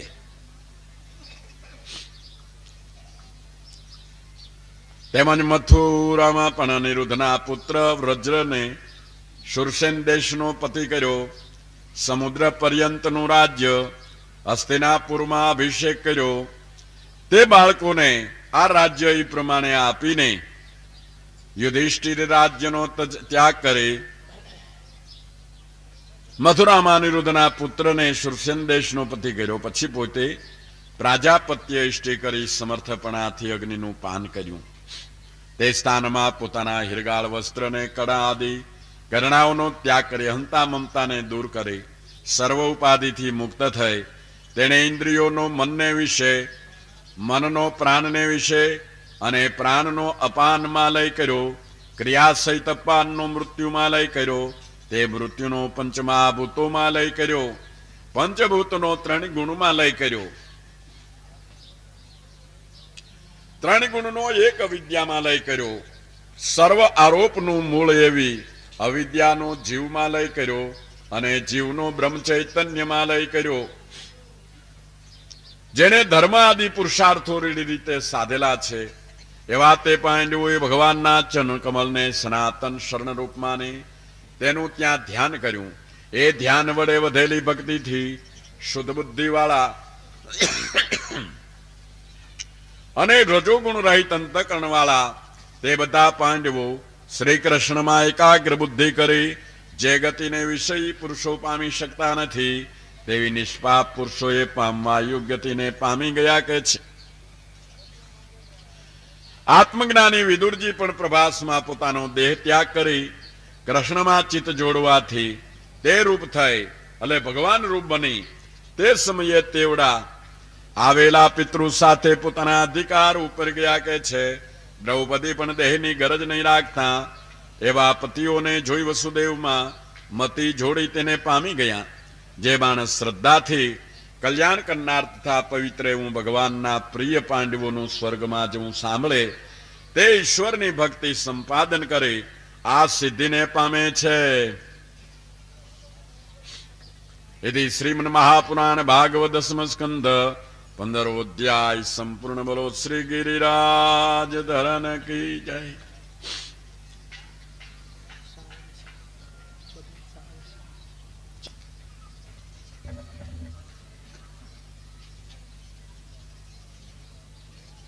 ભગવાનના ગુણોનો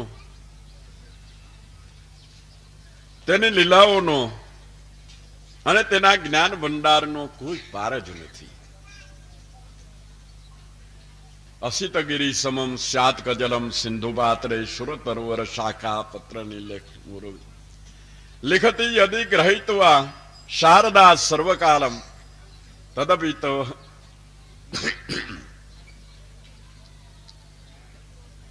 હે સમુદ્રનો ખડિયો કરી પૃથ્વીને ઠેકાણે પત્ર માની 18 વનસ્પતિની લેખન કરી અને સ્વયંકાળ શારદા લખ્યા જ કરે તોય જેના ગુણનો પાર આવતો નથી હે એને અનંત કહેવાય છે, અપાર કહેવાય છે. તેમ છતાં તે મહાસાગરની માલિકોરા પડી સ્થિતિ રતિ અને ગતિ પ્રમાણે જેટલું ચંબુ જલ જેટલું ચરણામૃત લઈ લઈએ હે એટલું ઘણું છે, એટલું લેખે છે. ધ્રુવાય પીધા પ્રહલાદે પીધા પીપા ને રોહિદાસ દાસ કબીર કે મેં ભરભર પીધા હજી મને એ પીવન કી આશ. રામ રસિય સાય મેરે ભાઈ જે पिए सो मर हो जाए पिए सो पार पहुंची जाए राम रसिय साय मेरे भाई.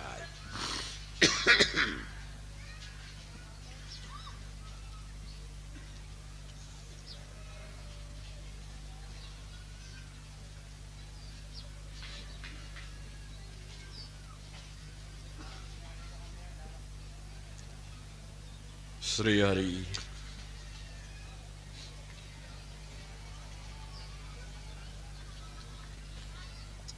હવે કલયુગે દુઃખ દીધેલા પૃથ્વી અને ધર્મનો સંવાદ. પૃથ્વીપતિ પરીક્ષિત રાજા પધાર્યા અને તે સંવાદ આ અધ્યાયની માલિકો કહેવામાં આવે છે. તે આપણને આ શાસ્ત્રીજી સારી રીતે કઈ સંભળાવશે અને વચમાં કદાચ એકાદું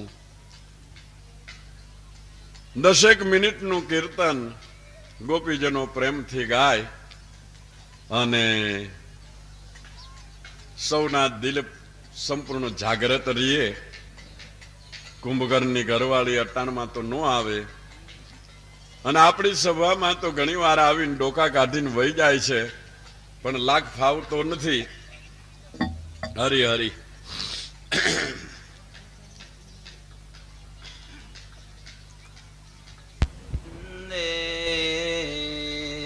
પદારવિંદમ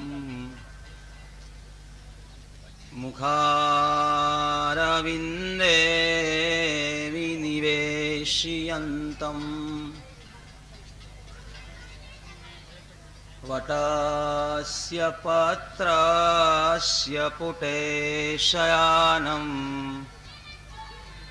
બાલમુકુંદા મનસા સ્મરામી. શ્રીકૃષ્ણ ગોવિંદ હરે મુરારે હે નાથ નારાયણ વાસુદેવ. જીવે પિબસ્વામૃતમેતદેવ ગોવિંદ દામોદર માધવેતિ. શ્રી કૃષ્ણ રાધાવર ગોકુલેશ ગોપાલ ગોવર્ધનનાથ વિષ્ણુ. જીવે પિબસ્વામૃતમેતદેવ ગોવિંદ દામોદર માધવેતિ. વંદો ગણેશ ગ્રહયને દિગપાલ વંદો વંદો મહેશ યજ્યેશ મરુત વંદો વંદો વરુણયમૈન્દ્ર કુબેર વંદો વંદો મુકુંદ યદુનંદન શ્રી કૃષ્ણ વંદો. મુખં કરોતિ વાચાલં પંગુમલંઘયતે ગિરિમ યત્કૃપાતમઃ વંદે પરમાનંદ માધવમ.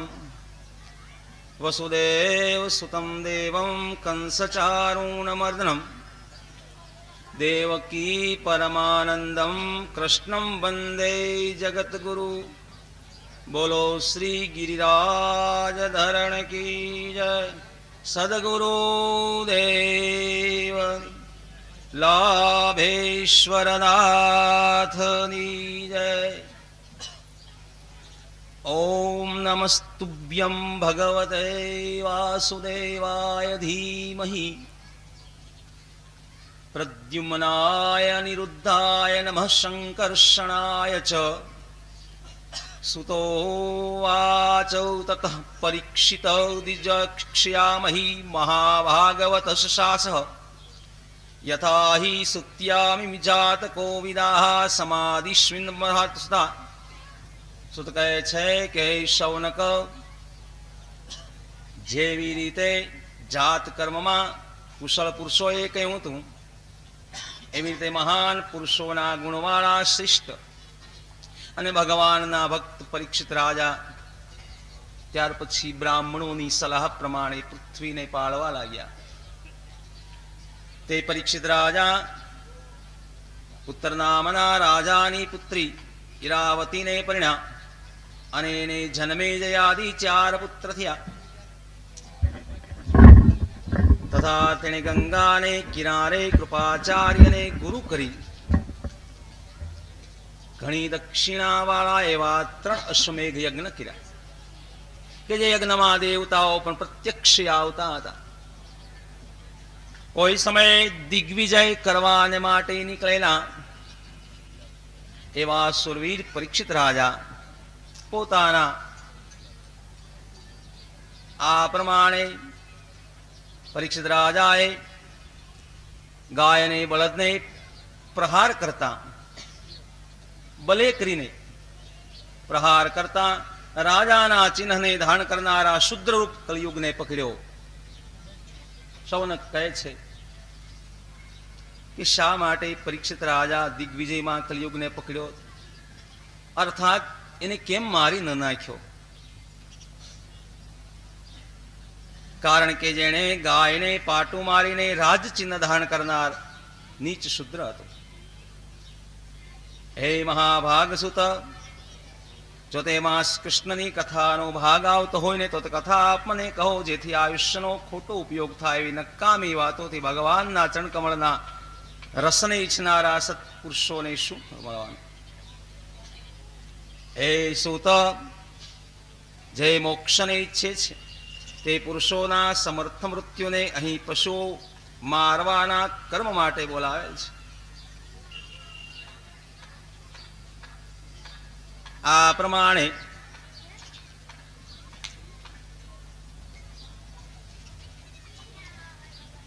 આત્મજ્ઞાની એવા ભગવાનનું મને વર્ણન કરો. આવો યશ મારે સાંભળવો છે. એક દિવસે એવો આશ્ચર્યકારક બનાવ બન્યો. આ ધર્મરૂપ બળદને દુઃખનું કારણ પૂછે છે. પરીક્ષિત રાજા પૂછે છે,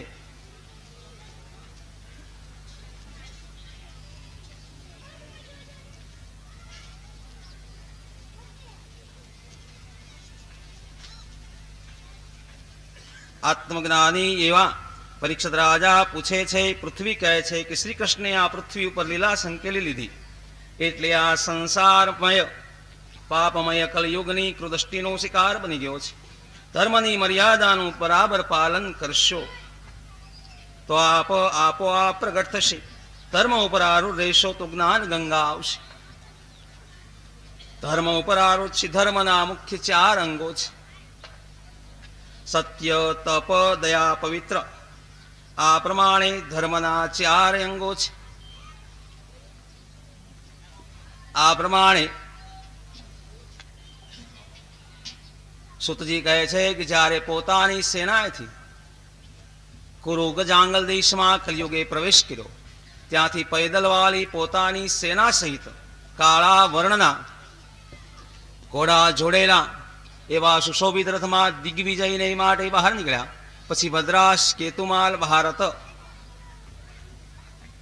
આ પ્રમાણે ભક્તિભાવ રાજાને સાંભળી ભક્તિભાવપૂર્વક ધર્મના 4 અંગો છે: સત્ય, તપ, દયા, પવિત્રતા. દયા ધર્મનું 4થું અંગ છે. ધર્મના 4 અંગો મુખ્ય છે. મહાભારતમાં સત્યદેવ રાજાની કથા આવે છે. લક્ષ્મી ચંચલ છે, અમુક પેઢીએ તે જવાની છે. એક દિવસે પ્રાતઃકાળે સત્યદેવ ઉઠ્યો તો તેણે પોતાના ઘરમાંથી એક સુંદર સ્ત્રીને બહાર નીકળતા જોઈ. રાજાને આશ્ચર્ય થયું. તેણે પેલી સ્ત્રીને પૂછ્યું કે આપ કોણ છો? તે સ્ત્રીએ જવાબ આપ્યો કે મારું નામ લક્ષ્મી છે. હું હવે મારા ઘરમાંથી જવા માંગુ છું. રાજાએ કહ્યું કે આપ જઈ શકો છો. થોડી વારે એક સુંદર પુરુષ બહાર નીકળ્યો. રાજાએ પૂછ્યું કે આપ કોણ છો? તો પુરુષે જવાબ આપ્યો કે મારું નામ દાન. લક્ષ્મી અત્રેથી ચાલી ગઈ ને એટલે તમે દાન ક્યાંથી કરી શકશો, એટલે હું લક્ષ્મીની સાથે પણ જવાનો છું. રાજા કહે છે કે તમે પણ જઈ શકો છો. થોડી વારે ત્રીજો પુરુષ બહાર નીકળ્યો. રાજાએ પૂછ્યું તમારું નામ શું છે, તમે કોણ છો? ત્રીજા પુરુષે જવાબ આપ્યો કે મારું નામ સદાચાર છે. ત્યારબાદ એક ચોથો પુરુષ બહાર નીકળ્યો. સત્યદેવે પૂછ્યું કે આપ કોણ છો? તે પુરુષે જવાબ આપ્યો કે મારું નામ યશ છે. તમારે ત્યાંથી લક્ષ્મી દાન અને સદાચાર ચાલ્યા ગયા તો ત્રણેય વિના હું કેવી રીતે રહી શકું? સત્ય કહ્યું ઠીક, આપ પણ જઈ શકો છો. થોડી વાર પછી એક સુંદર યુવાન બહાર નીકળ્યો અને તમે કોણ છો એમ પૂછ્યું. તમારું નામ શું છે? ત્યારે તે સુંદર યુવાને કહ્યું કે મારું નામ સત્ય છે. તારા ઘરમાંથી લક્ષ્મી, દાન, સદાચાર અને યશ ચાલ્યા ગયા તો હું નહીં રોકાવ. સત્યદેવ, મેં તમને કોઈ દિવસ છોડ્યા નથી, તમે શા માટે જાઓ છો? અરે તમે જાઓ ને તો મારું સર્વ જાય, સત્ય ન ગયું, સત્ય રહી ગયું એટલે યશ સદાચાર દાન લક્ષ્મી પરત આવ્યા. જ્યાં સત્ય હોય ને ત્યાં બધાએ આવવું પડે છે. સત્ય વગરના બધા નકામા છે. લક્ષ્મી દાન સદાચાર યશ બહાર ગયેલા તેઓએ સત્યની રાહ જોઈ. સત્ય ના આવ્યું ને એટલે પરત આવ્યા. સત્ય વગરની કીર્તિ સદાચાર દાન લક્ષ્મી શા કામના? માટે સત્ય એ જ સર્વસ્વ છે. ઉપર પૈકીના પેલા ચાર સંપત્તિ દાન સદાચાર યશ જાય તો જવા દેજો, ગભરાશો નહીં, પણ સત્ય ન જોવું જોઈએ. સુતજી વર્ણન કરે છે, ધર્મની વ્યાખ્યા અધ્યાયમાં આપી છે. સત્ય, તપ, દયા, પવિત્રતા ધર્મના 4 અંગો છે. આ ચારેય તત્વોનો સમન્વય ધર્મ છે. આ 4 તત્વો જેનામાં પરિપૂર્ણ હોય ને તે ધર્મી છે. તેતામાં સત્ય ગયું, દ્વાપરમાં સત્ય અને તપ ગયા, કલયુગમાં સત્ય, તપ, દયા, પવિત્રતા ગયા. કલયુગમાં એક દાન પ્રધાન છે, દાનમ એકમ કલયુગે. કલયુગમાં દયાદાન ઉપર એક પગ ઉપર ધર્મ ટક્યો છે. પરીક્ષિતે એક પગ ઉપર ઉભેલા બળદને જોયો તો તેણે એક ક્ષુદ્ર હાથમાં લાકડી લઈને બળદને મારતો હતો. તે બળદને એક જ પગ ઉપર ઉભો હોવાથી દુઃખી હતો. રાજાએ પૂછ્યું કે તારા 3 ચરણ કોણે કાપી નાખ્યા? ધર્મરૂપી બળદ કહે છે કે રાજન, મને કોણ દુઃખ આપે છે, નિર્ણય હજુ હું કરી શક્યો નથી. કેટલાક માને છે કે કાળ દુઃખ આપે છે, કેટલાક માને છે કર્મથી મનુષ્ય દુઃખી થાય છે, કેટલાક માને છે મનુષ્ય દુઃખી થાય છે પોતાના સ્વભાવથી. સ્વભાવ અતિશય ઠંડો રાખો. કાળ, કર્મ અને સ્વભાવ જીવને દુઃખ આપે છે. રાજા, અમારા દુઃખના કારણનો તમે વિચાર કરો. રાજા સમજી ગયા કે આ શુદ્ર પુરુષે જ કળી છે. ગાય અને બળદને ત્રાસી આપનાર કળી પુરુષ છે. ગાય અને બળદને ત્રાસ આપે છે જ કળિયુગ છે. રાજા કળિયુગને મારવાને માટે તૈયાર થયા. કલયુગ પરીક્ષિત રાજાને શરણે આવ્યો છે. કલિએ પરીક્ષિતના ચરણને સ્પર્શ કર્યો ને એટલે એની બુદ્ધિ બગડી. જે વ્યક્તિના ચારિત્રની ખબર ન હોય એનો સ્પર્શ પણ ન કરવો.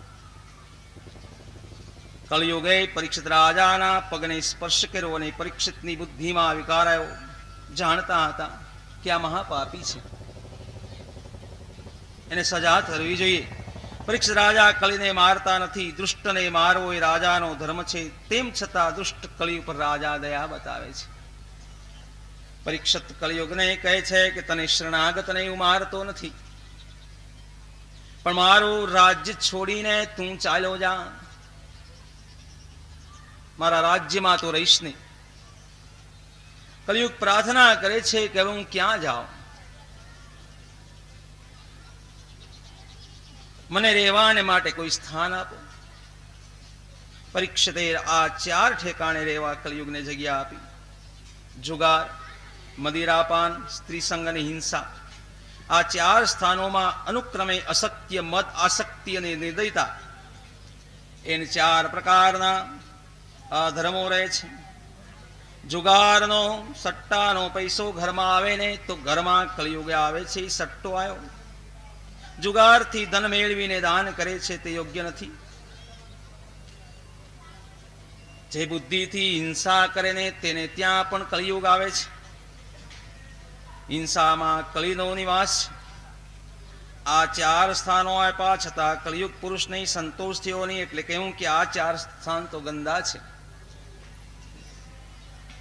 કોઈ સારું સ્થાન રહેવા માટે આપો. આ પછી પરીક્ષિતે તેને સુવર્ણમાં રહેવાનું સ્થાન આપ્યું. સુવર્ણ પાપથી ઘરમાં આવે ને તો કલયુગ સ્વરૂપ કહેવાય છે. સોનામાં કલીનો નિવાસ એટલે અધર્મથી ઘરમાં આવેલા અનીતિના ધનનો એમાં નિવાસ. અનીતિ અને અન્યાયથી મેળવેલા ધનમાં કલી છે. અનીતિથી ધન કમાનાર તેને દુઃખ આપે છે, અને જો તે વારસામાં મૂકી જાય ને તો વારસામાં પણ દુઃખ આપે છે. જૂઠ, મદ, કાળ, વેર અને રજોગુણ, આ પાંચ જ્યાં ન હોય ને ત્યાં આજે સતયુગ છે. જેના ઘરમાં નિત્ય સદગુરુની સેવા કરવામાં આવે છે, જેના ઘરમાં આચાર વિચાર પાડવામાં આવે છે ને એના ઘરમાં કળિયુગ પ્રવેશ કરતો નથી. બળદના ત્રણ પગો કાપેલા પરીક્ષિત રાજાએ જોડી આપ્યા છે, ધર્મનું સ્થાપન કર્યું છે. કળીએ વિચાર કર્યો કે રાજાએ 5 શાંતો રહેવા માટે આપ્યા, હવે હરકત નહીં. કોઈ દિવસ પરીક્ષિત રાજાને ત્યાં હું પેસી જઈશ. એક દિવસ પરીક્ષિત રાજાને જિજ્ઞાસા થઈ, ચાલ જોઉં તો ખરો મારા દાદાએ મારા ઘરમાં શું શું રાખ્યું છે. એક પેટીમાં સોનાનો મુગટ જોયો, વગર વિચારે માથે રાખ્યો. આ મુગટ જરાસંઘનો હતો. જરાસંઘના પુત્રે સહદેવે માગણી કરેલી, મારા પિતાનો મુગટ મને આપો. મુગટ ન લેવા ધર્મરાજાએ સલાહ આપેલી. સહદેવની ઈચ્છા મુજબ મુગટ આપવાની ન હતી. તેમ છતાં રડાવીને જબરજસ્તીથી આ મુગટ ભીમ લાવ્યા. એટલે આ અનીતિનું ધન થયું. અનીતિનું ધન કમાનારને દુઃખી કરે છે, વારસામાં રાખી જાય ને તો વારસોને પણ દુઃખી કરે છે. તેથી તે મુગટ એક બંધ પેટીમાં મૂકી રાખેલો. આજે પરીક્ષિતની દ્રષ્ટિ તે ઉપર પડતા તે મુગટ પહેર્યો. અધર્મથી મુગટ લાવેલા અને એટલે તે દ્વારા કળીએ પરીક્ષિતની બુદ્ધિમાં પ્રવેશ કર્યો. આ મુગટ પહેરી અને પરીક્ષિત રાજા વનમાં શિકાર કરવાને માટે ગયા. અહીં એકદા શબ્દ વાપર્યો છે. કોઈ દિવસ રાજા શિકાર રમવાને માટે જતા નથી. આજે શિકાર ખેલવાને માટે ગયા. અનેક જીવોની હિંસા કરી. મધ્યાહન કાળે રાજાને ભૂખ અને તરસ લાગી. એક ઋષિના આશ્રમની અંદર તેણે પ્રવેશ કર્યો છે. સમાધિમાં શમિક ઋષિ તન્મય થયા હતા. કોઈ સંત જ્યારે જપ કે ધ્યાનમાં બેઠા હોય ને ત્યારે તેની પાસે જશો નહીં. જાઓ ને તો વંદન કરીને ચાલ્યા આવજો, પરંતુ એની સાથે લૌકિક વાતો કરશો નહીં. સંત પ્રભુ સાથે એક થવાની ઈચ્છા રાખે છે. લૌકિક વાત તેના ભજનમાં વિક્ષેપ કરે છે. સંત પ્રભુની સાથે એક થવાની ઈચ્છા રાખે છે. પરીક્ષિત રાજાએ વિચાર કર્યો કે આ દેશનો હું રાજા છું, અરે આ ઋષિ મારું સ્વાગત કેમ કરતા નથી. સ્વાગત ન કરવા માટે ઋષિજી ઢોંગ કરે છે. બુદ્ધિમાં કળિયુગ બેઠેલો ને એટલે બુદ્ધિ બગડી છે. શમિક ઋષિની સેવા કરવાને બદલે રાજા તેની પાસે સેવા માંગે છે. સંતની સેવા કરવી જોઈએ, એને બદલે સંતની પાસે સેવા માંગે છે. એટલે એને દુર્બુદ્ધિ સૂજી. મરેલો સર્પ શમિક ઋષિના ગળામાં પહેરાયો. બ્રાહ્મણનું અપમાન કર્યું. બીજાનું અપમાન કરનાર પોતે પોતાની જાતનું અપમાન કરે છે. બીજાને છેતરશો નહીં. બીજાને છેતરનારો પોતાની જાતને છેતરે છે. કારણ આત્મા સર્વમાં એક જ. રાજાએ શમિક ઋષિના ગળામાં હાર નથી નાખ્યો, સાપ નથી રાખ્યો, પરંતુ પોતાના ગળામાં જીવતો સાપ નાખ્યો છે. સર્પ એ કાળનું સ્વરૂપ છે. શમિક ઋષિ એટલે સર્વ ઇન્દ્રિય વૃત્તિઓના અંતર્મુખ રાખી ઈશ્વરમાં સ્થિર થયેલા જ્ઞાની જીવ. એના ગળામાં મરી ગયેલો સાપ આવે એટલે એનો કાળ મરે. જીતેન્દ્રિય યોગીનો કાળ મરે છે, એટલે તેમને કાળ અસર કરી શકે નહીં. રાજા એટલે રજોગુણમાં ફસાયેલો છે. એનો વિલાસી જીવ એના જીવનમાં ભોગ પ્રધાન છે. તેવો જીવ તેનામાં ગળામાં કાળ જીવે છે, એટલે જીવતો સર્પ તેના ગળામાં આવે છે. શમિક ઋષિના પુત્ર શૃંગીને આ વાતની ખબર પડી. એમને થયું કે આ દુષ્ટ રાજાઓ બ્રાહ્મણનું અપમાન કરે છે, સંતનું અપમાન કરે છે. એ શું સમજે છે એના મનમાં? હજુ જગતમાં